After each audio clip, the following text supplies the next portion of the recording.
Ладно, стрим, короче. 15 февраля, короче, да? Ну, сегодня новостной стрим, само собой, о мире и больше о Башкортостане с Татарстаном и как дальше быть. Вот давайте вот то, что закинули сейчас последнее, послушаем. Зеленский заявил, что из россиян готов встретиться только с Путиным. Я не буду встречаться с россиянами, только с одним, с Путиным. И только после того, как у нас будет общий план окончания конфликта с Трампом, только в этом случае я готов встретиться. Мы сядем с Путиным и остановим конфликт, высказался он. Ну, что-то какую-то хрень, конечно, писали. Ну, давайте-ка, что они говорят там, послушаем. Блин. Говно, телефон не грузит, блин, интернет. Сейчас, секунду.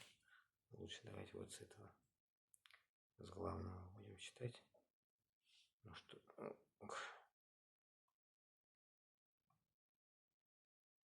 Так.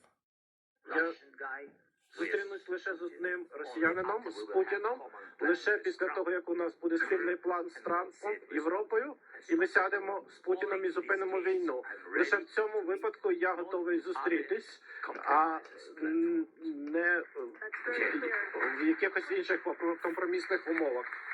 Я зустрінусь лише з одним росіянином. Короче, понятно.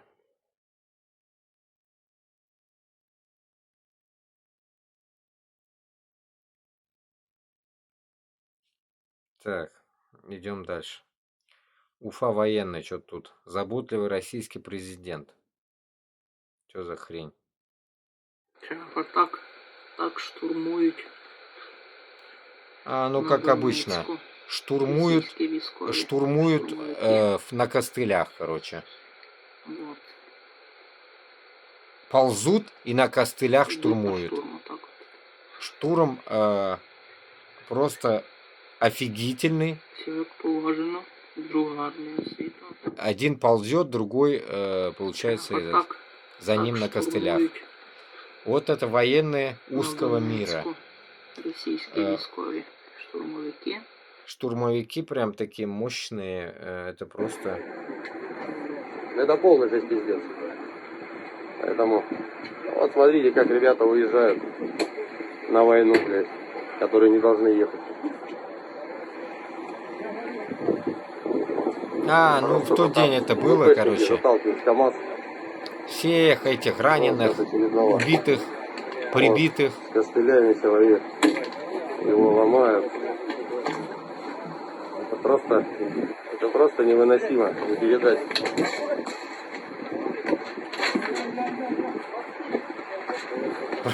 Просто Это пипец. принудительно 3-4 человека взяли его и упаковывают. Просто поражаюсь. У бит инде ул Башкортстанда да шундай хәл буладыр бит инде, Татарстанда да шундай хәл бардыр бит инде.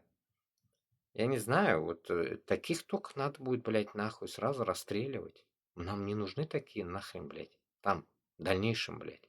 В свободном Башкортостане с Татарстаном нам не нужны такие ублюдки, которые вот сейчас отправляли людей на войну. Да пусть узкожопых отправляли, вообще похуй, кого они отправляли. Но если в Башкортостане, в Татарстане вот такая канитель тоже происходила, и мы, как говорится, их где-нибудь на видосах запечатлим, да и вообще будет сыр-бор-разбор, мы вот такую нахуй, блядь, им пощады не будет, блядь. Вот таким ублюдкам пощады нам этот вообще не должны, как говорится, давать. Поэтому обязательно мы, как говорится, с этими уродами, которые сейчас, блядь, служат, блядь, за Хабирова, там, блядь, за Миниханова, там, и, само собой, за Путлера, мы должны будем их как-то, блядь, я не знаю, блядь, искать, распознавать. Ну, явно мы-то их легко, наверное, найдем, блядь, им же, блядь, всем медали нахуй дарят и так далее. Они же не побегут, наверное, закапывать медали, блядь, когда мы уже будем приближаться. Поэтому наша задача будет вот зачищать этих ублюдков.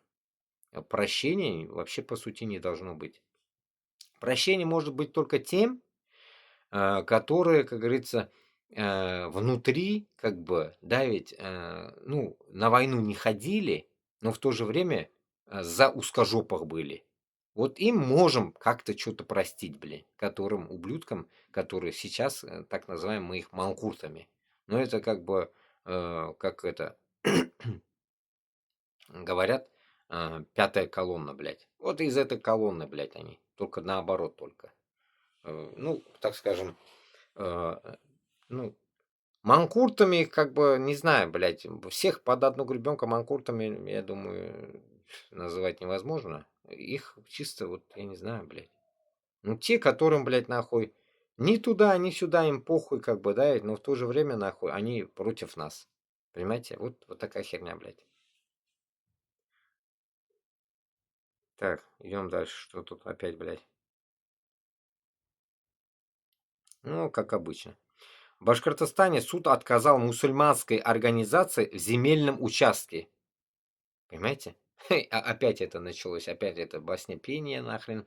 Мәчет ярамый, блядь, мәчет құруға ярамый, тағын нәрседер ярамый, онсы ярамый, мынсы ярамый, блин. Рахат дунья. Прихожане мечети села курят массово за праздничным столом на Ураза Байрам в 2024 году. Фото Асылыкуль. Асылыкуль. Ну, как обычно, инда посиделки, всякие, это, чак-чак, мак-чак, короче, ща-щалар инда. В Башкортостане суд отказал мусульманской организации земельные участки. Предметом судебного разбирательства стал земельный участок площадью 4,2 тысячи квадратных метров, на котором расположена мечеть села Курят-Масово.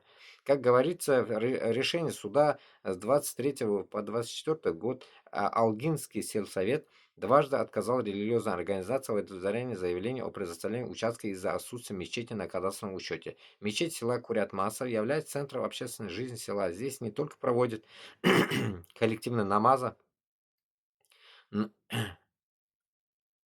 и устраивают встречи единоверцев и накрывают столы на мусульманские праздники. Разумеется, это же не армяне обращались в суд, чтобы присвоить землю для строительства церкви, своим же можно отказать. А мы вам напомним, что за прошлый год в Башкортостане сгорели 4 мечети. Вот так вот.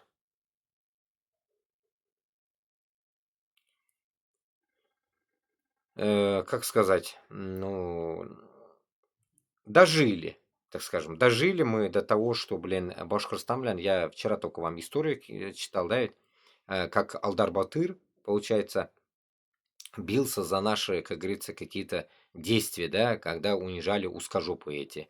И долбил, нормально долбил узкожопых. Но он тоже, как говорится, был, ну, так скажем, блин, в рабстве, грубо говоря, блядь, в этой империи Петра Первого. Ну, как там называется, Петр Первый, да? Времена этого Петра. В итоге сейчас такой же, только не Петр, а пидор Путин, как говорится, да, ведь? И в итоге, что нам... история наша, понимаете, повторяется, блядь. 1700 год, блин, разницы нету. 2025 год, разницы нету. 325 лет, блядь, никакой разницы нету. Повторяется та же история. И мы тупо говорим, да, вот так, вот, да. И все. И все, никаких действий, блядь. Никаких действий, чтобы, блядь, нахуй Башкортостан менен Татарстандан кеше тұрып, Мәскәүне барып сігіп қайтырға, блядь. Бір нинди действий yok. Мен шуларга аптырыйм, блядь. Сколько мы уже об этом говорим? Я только год говорю. А до этого сколько людей проговорило об этом, блядь. А если представить, что люди вообще, которые там по 30-40 лет, как кошапчики, воюют с этой узкожопами, не говоря о истории, о котором последние наши Заки Валиди и Салават Юлаевы вот эти, и если на то пошло. До хрена таких людей, которые что-то пытались сделать, но, так скажем, может, у них и получалось в каком-то понимании, но у нас же даже сейчас таких нету, которые могли бы дать сдачу, так скажем, даже тому моменту, чтобы вас просто на мобилизацию не забирали. Где вот такие люди?